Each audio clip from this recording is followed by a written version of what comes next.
이사야서 9장입니다. 1절부터 7절까지입니다. 1절의 말씀부터 우리 함께 합독하겠습니다. 전에 고통받는 자들에게는 흑암이 없으리로다. 옛적에는 여호와께서 스불론 땅과 납달리 땅이 멸시를 당하게 하셨더니 후에는 해변길과 요단 저쪽 이방에 갈릴 일을 영화롭게 하셨느니라. 흑암에 행하던 백성이 큰 빛을 보고 사막의 그늘진 땅에 거주하던 자에게 빛이 비치도다. 주께서 이 나라를 창성하게 하시며 그 즐거움을 더하게 하셨으므로 추수하는 즐거움과 탈취물을 나눌 때의 즐거움 같이 그들이 주 앞에서 즐거워하오니 이는 그들이 무겁게 맨 멍에와 그들의 어깨의 채찍과 그 압제자의 막대기를 주께서 꺾으시되 미디안의 날과 같이 하셨음이니이다. 어지러이 싸우는 군인들의 신과 피 묻은 겉옷이 불에 섭같이 살라지리니 이는 한 아기가 우리에게 낳고 한 아들을 우리에게 주신 바 되었는데 그의 어깨에는 정사를 메었고 그의 이름은 기묘자라 모사라 전능하신 하나님이라 영존하시는 아버지라 평강의 왕이라 할 것임이라. 그 정사와 평강의 더함이 무궁하며 또 다윗의 왕자와 그의 나라에 군림하여 그 나라를 굳게 세우고 지금 이후로 영원히 정의와 공의로 그것을 보존하실 것이라. 만군의 여호와의 열심이 이를 이루시리라. 아멘. 오늘 메시아의 이름들이라고 하는 주제로 말씀을 드리겠습니다. 할렐루야. 아멘. 몇 분과 인사하겠습니다. 주님을 기다립시다. 연말에 뭘 기다리십니까? 선물, 약속, 여행, 아마 이런 것들을 기다리는 분 계실 텐데요. 연말에는 성탄절에 우리 주님을 기다려야 하는 겁니다. 오늘 대림절 두 번째 주일입니다. 대림절은 영어로 애드벤트 이렇게 부릅니다. 뜻을 보았더니 출현, 도래하다, 다가오다 이런 뜻을 담고 있습니다. 대림절은 성탄을 앞두고 예수의 탄생을 기다리는 네 번째 해 4주간의 절기를 뜻하고 여러분 있습니다. 기독교에는 교회력이 있습니다. 그죠? 교회 달력입니다. 교회 달력의 시작이 바로 대림절입니다. 주님이 오심을 기다리는 이 대림절이 교회 달력에 보면 1월 달 정도로 여러분 되는 겁니다. 그 다음에 주님이 이 땅에 오신 성탄절입니다. 주님이 이 땅에 오셔서 십자가에서 우리의 모든 죄를 사하시고 우리에게 영원한 생명을 여러분 주시게 됩니다. 그날이 바로 부활절이 되는 겁니다. 그리고 5월 달쯤 이렇게 보면 성령 강림절이 나옵니다. 오순절에 120명의 성도들이 기도하다가 성령 받게 됩니다. 그때부터 교회가 세워지게 되는 겁니다. 이처럼 교회 달력은 예수님의 탄생을 시작이 여러분 되는 겁니다. 근데 각 절기마다 색상들이 있습니다. 제가 오늘 이 후드, 이 보라색 후드를 착용하게 되었습니다. 대림절에는 보라색입니다. 보라색은 기독교 전통에 보니까 회개와 속죄를 뜻하는 겁니다. 고대에는 이 보라색을 왕이나 귀족들이 입었다고 합니다. 이 땅에 오실 예수 그리스도는 왕으로 오시는 것이죠. 그분을 기다리는 저와 여러분들은 바로 속죄와 회개를 통해서 우리의 삶을 깨끗하게 정화하는 기관으로 우리가 4주간을 보낼 수 있어야 여러분 하는 겁니다.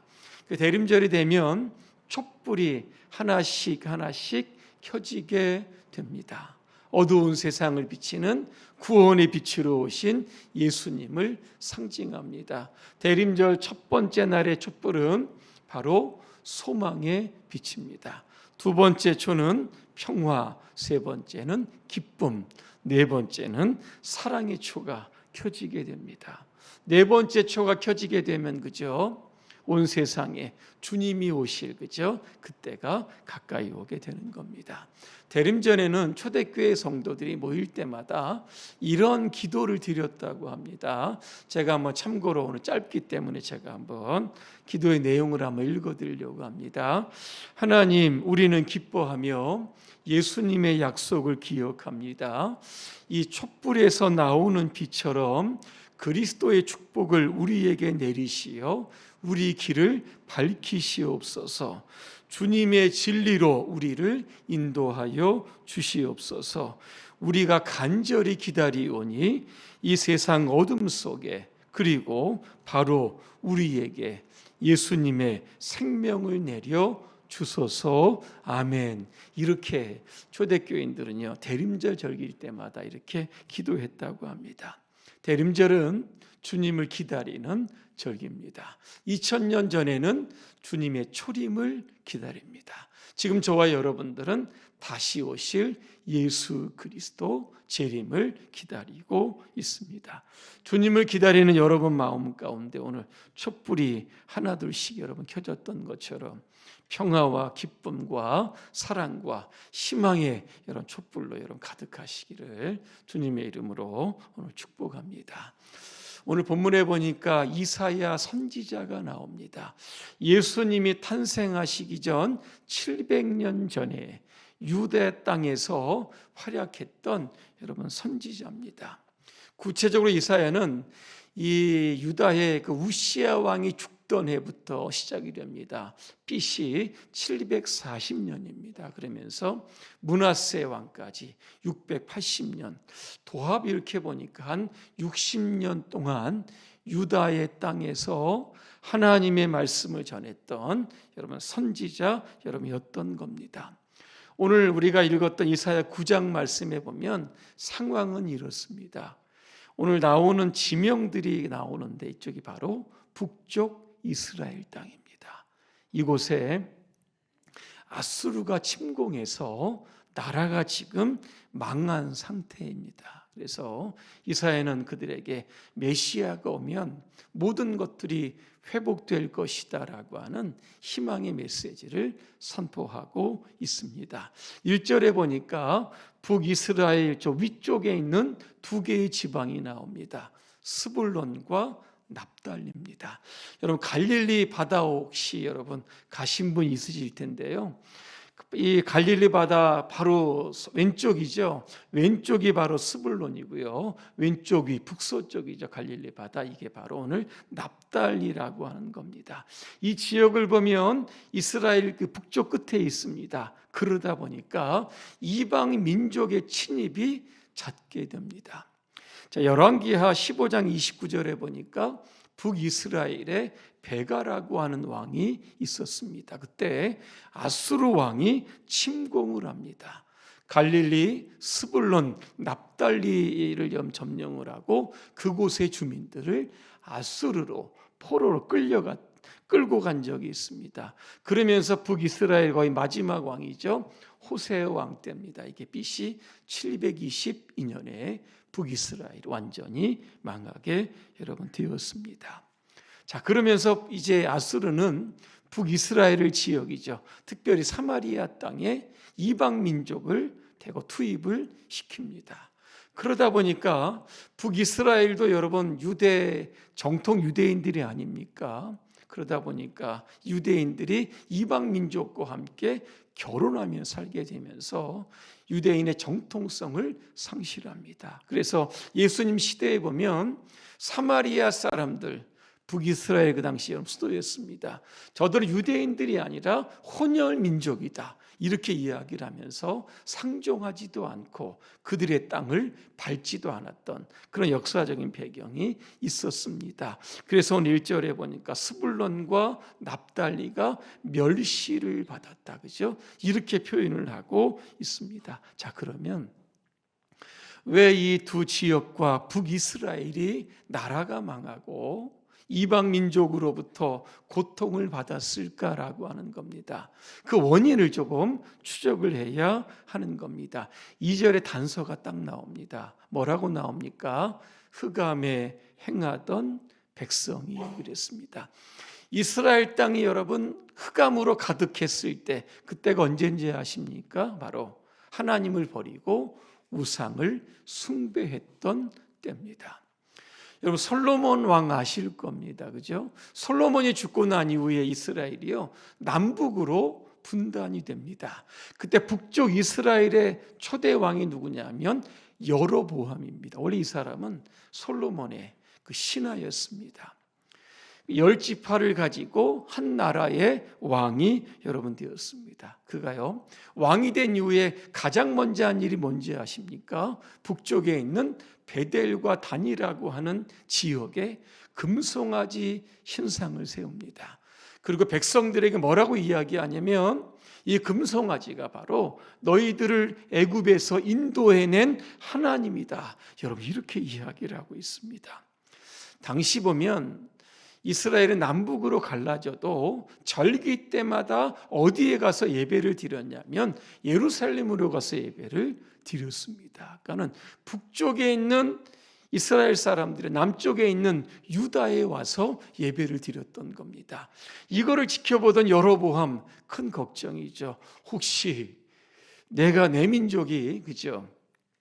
유다에 가서 저기에 가서 정착하면 어떻게 되나 이런 걱정이 생겼던 겁니다. 그래서 베델과 단에 신전을 세우고 금송아지를 만들어서 이게 하나님이다. 우리가 더 이상 예루살렘으로 내려갈 필요가 없다. 여기서 예배하자. 여러분 그렇게 되었던 겁니다. 그리고 나서 레위인들이 여러분 없습니다. 그래서 일반인들을 제사장으로 세웠고 절기를 자기 마음대로 막 바꾸어 놓았던 겁니다.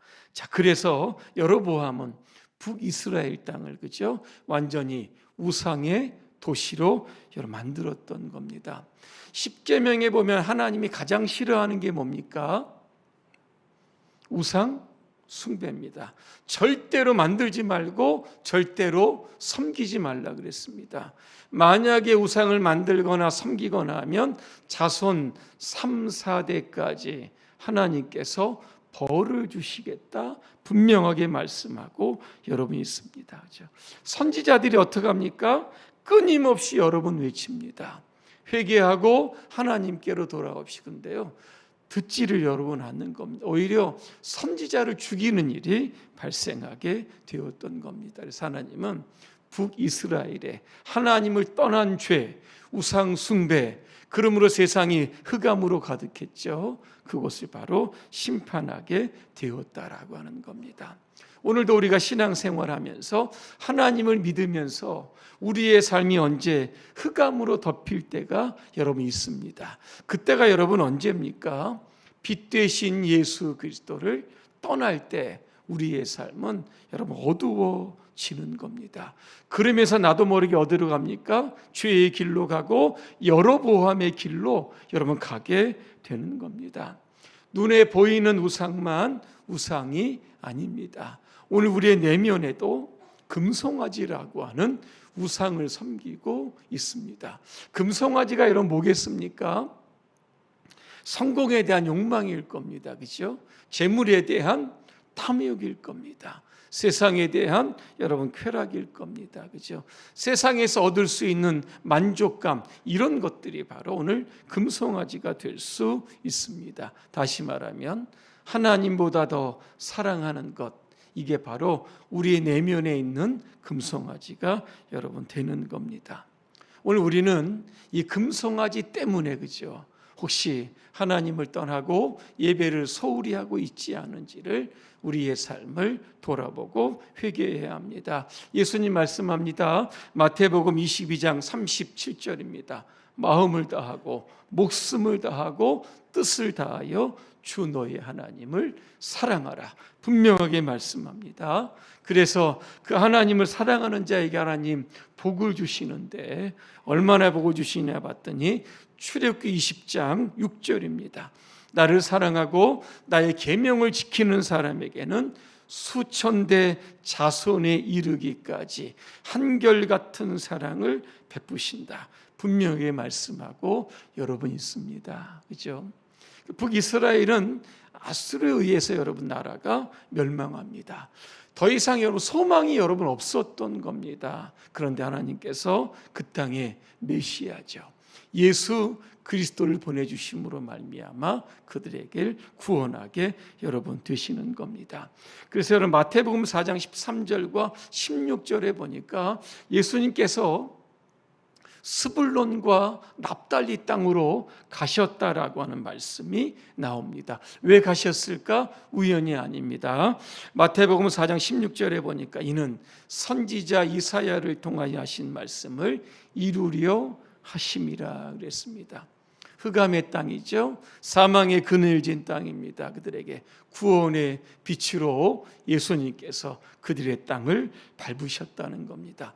요한복음 8장 12절이죠. 나는 세상의 빛이니 나를 따르는 자는 어둠에 다니지 아니하고 생명의 빛을 얻으리라 그랬습니다. 오늘 이 자리에 계신 분들은 예수 믿고 바로 하나님의 여러분 자녀가 되었습니다. 에베소 5장 8절에 보니까 저와 여러분들을 이렇게 소개합니다. 여러분이 전에는 어둠이었으나 지금은 주님 안에서 빛입니다.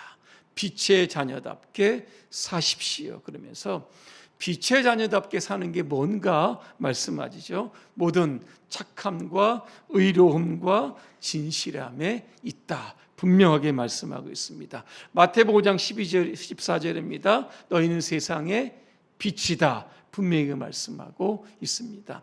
세상은 죄로 인하여 여러분 캄캄해집니다. 물리적인 빛이 세상을 밝게 비추는 것 같지만 하나님을 떠나고 예수님을 떠나게 되면 영적으로 세상은 어두워 여러분 지는 겁니다. 오늘 저와 여러분들은 예수 믿고 이제 구원의 빛을 받았습니다. 세상으로 나가서 생명의 빛을 전하는 그런 영적인 여러분 가로등 불빛들이 되시기를 주님의 이름으로 축복합니다.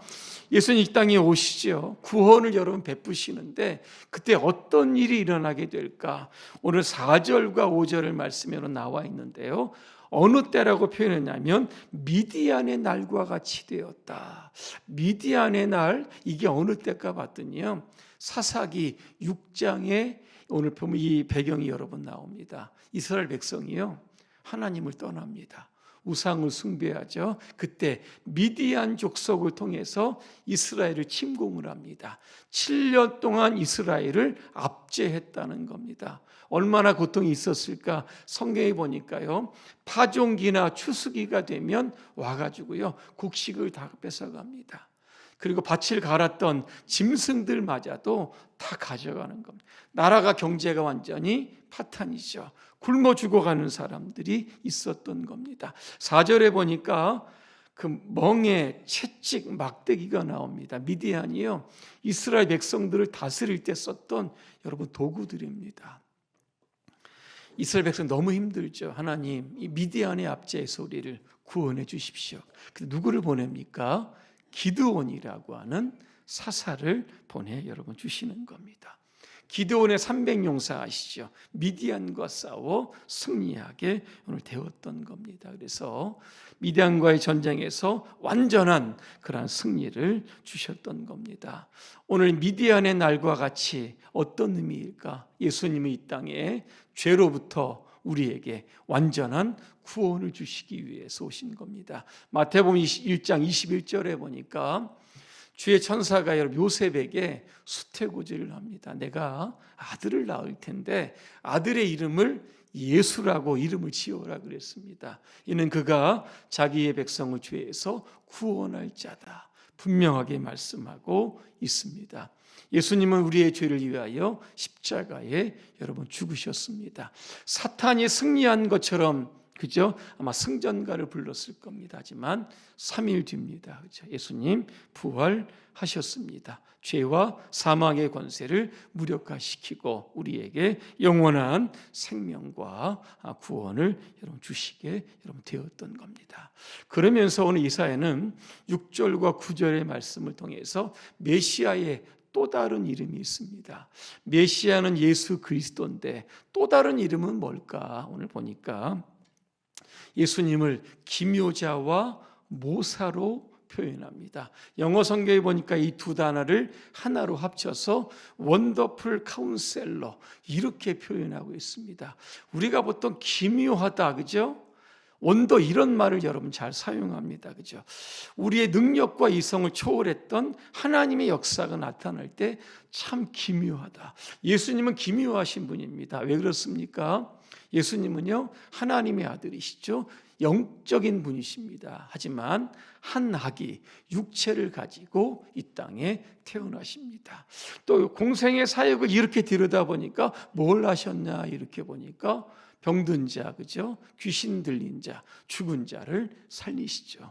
예수님도 십자가에 죽으시고 3일 만에 부활하신 겁니다. 참 예수님은 기묘하신 분입니다. 이 모사라고 하는 단어가 나오는데 카운셀러, 상담자라고 생각을 하는데 더 많은 깊은 의미가 있습니다. 왕을 보좌 하는 전략가라고 하는 뜻도 있고 지혜의 길을 알려주는 스승이라고 하는 뜻도 있고 문제를 해결하는 안내자라고 하는 다양한 뜻이 바로 이 모사라고 하는 단어에 표현되어 있습니다. 오늘도 우리의 삶에 뜻하지 않는 일이 일어나서 일이 잘 해결될 때가 여러분 있습니다. 절대로 안 될 것 같은데 내 생각을 넘어 주님께서 원더풀 카운셀러입니다. 기묘한 모사로 우리 가운데 역사하여 주시면, 그죠? 우리 안에 놀라운 구원의 역사가 일어나는 겁니다. 오늘 두 번째 보니까 전능하신 하나님입니다. 이 원어에 보니까 엘 기보르라고 되어 있습니다. 이게 무슨 뜻이냐 봤더니 엘은 하나님이죠. 기보르는 전사입니다. 위대한 전사, 영웅을 뜻하고 있습니다. 하나님 이 땅의 영적 전쟁에서, 그죠? 우리에게 승리를 주시는 분입니다. 여러분, 전능하다라고 하는 것, 세상에 여러분 어떻게 창조가 되었습니까? 누가 만드셨습니까? 창세기 1장 1절에 보니까 말씀으로 세상을 지으셨다, 그죠? 이게 바로 여러분 전능하신 하나님, 그분이 누굽니까? 예수 그리스도입니다. 또 예수님은요, 불가능을 가능케 하시는 하나님이 여러분 되시는 겁니다. 창세기 18장에 보니까 아브라함과 사라, 여러분 자식이 없었습니다. 왜? 사라가 불임이었죠. 하루는 하나님이 아브라함을 방문하십니다. 내년에 아들 낳을 거야 그랬더니 사라가 장막 뒤에서 듣고 속으로 막 웃습니다. 내년에 내 나이가 90이고 아브라함이 100세인데 어떻게 자녀를 낳을 수 있겠습니까? 하도 어이가 없어서 웃은 겁니다. 그때 하나님 창세기 18장 14절에서 이렇게 말씀합니다. 나에게 능하지 못한 일이 있겠느냐 말씀하시죠. 내년쯤 되니까 아브라함과 사라의 가정에 이삭이라고 하는 아들을 낳습니다. 이삭의 뜻이 뭡니까? 웃었다, 그죠? 웃음이라고 하는 뜻을 담겨져 있는 겁니다. 오늘 우리의 삶에 여러분 불가능하게 보이는 일들이 너무나 많습니다. 하지만 그럴 때마다 오늘 여러분 주님을 기억하시길 바랍니다. 주님은 전능하신 하나님이십니다. 빌립보 4장 14절이죠. 내게 능력 주시는 자 안에서, 그죠? 내가 모든 것을 할 수 있다 분명히 말씀하고 있습니다. 세 번째 보니까 영존하시는 아버지라, 이게 바로 주님의 이름입니다. 영존이라고 하는 것은 시공을 초월하는 겁니다. 아버지는 이 부성애를 여러분 뜻하시는 것이죠. 한 가정의 아버지가 가정을 지키는 것처럼 오늘도 저와 여러분의 삶에 아버지의 손으로, 그죠? 능하신 손으로 저와 여러분들을 지키시는 겁니다. 마지막으로 보니까 평강의 왕이다. 여러분 인도에 가니까, 그죠? 샬롬 인사를 굉장히 많이 합니다. 샬롬이 바로 평강, 평화, 화목이라고 하는 뜻인데요. 우리의 삶이 어떤 일부분만 화목하는 것이 아니라 삶 전체가 화목하게 되는 것, 이게 바로 평강이고 샬롬이라고 하는 겁니다. 원래 우리는 하나님과 죄로 인하여 단절이 되죠, 그죠? 그 단절을 누가 여러분 이으게 됩니까? 예수님의 십자가죠. 예전에 구약 시대에는 여러분, 저와 여러분들 하나님께 나아갈 수 없었습니다. 누가 나갑니까? 유일하게 아론에 있는 제사장만 여러분 나갈 수 있었는데, 오늘 저와 여러분들은 예수님 덕을 많이 받죠, 그죠? 예수님 때문에 오늘 하나님 앞에 나와 이렇게 예배를 드리고 있는 겁니다. 또한 예수님은요, 우리 마음에 평화를 주십니다.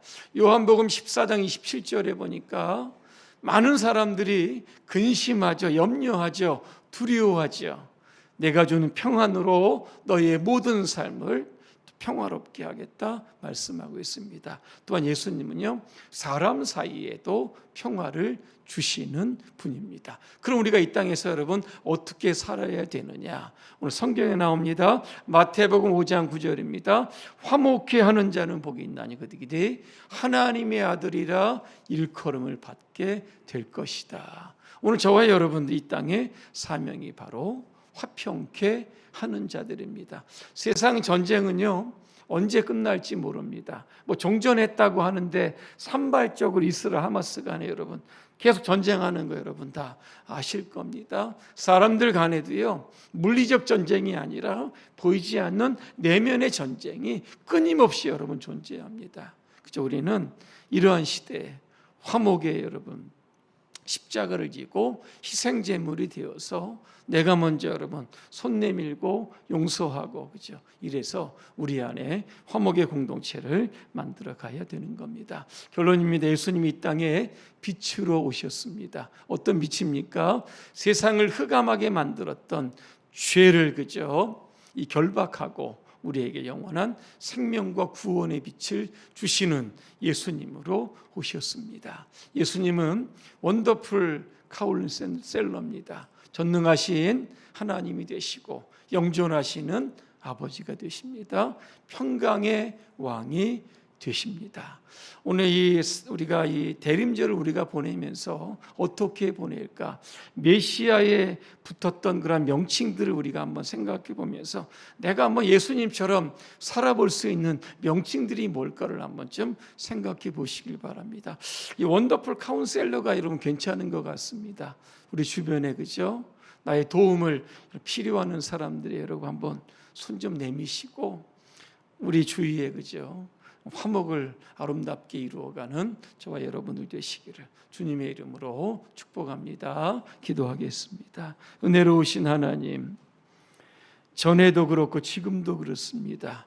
주님이 오신 이후에도 세상은 죄로 인하여 어두워져 가고 있습니다. 세상의 끝은 하나님의 심판입니다. 오늘 성탄절에 주님이 오심을 기다리는 대림절입니다. 어떠한 마음으로 어떠한 자세를 가지고 보내야 하는지 우리의 삶을 돌아보게 하여 주시옵소서. 우리가 주님의 빛이 되고 복음의 빛이 되고 구원의 빛이 되고 생명의 빛이 될 수 있도록 우리 모두를 축복하여 주시옵소서. 예수님의 이름으로 기도합니다. 아멘.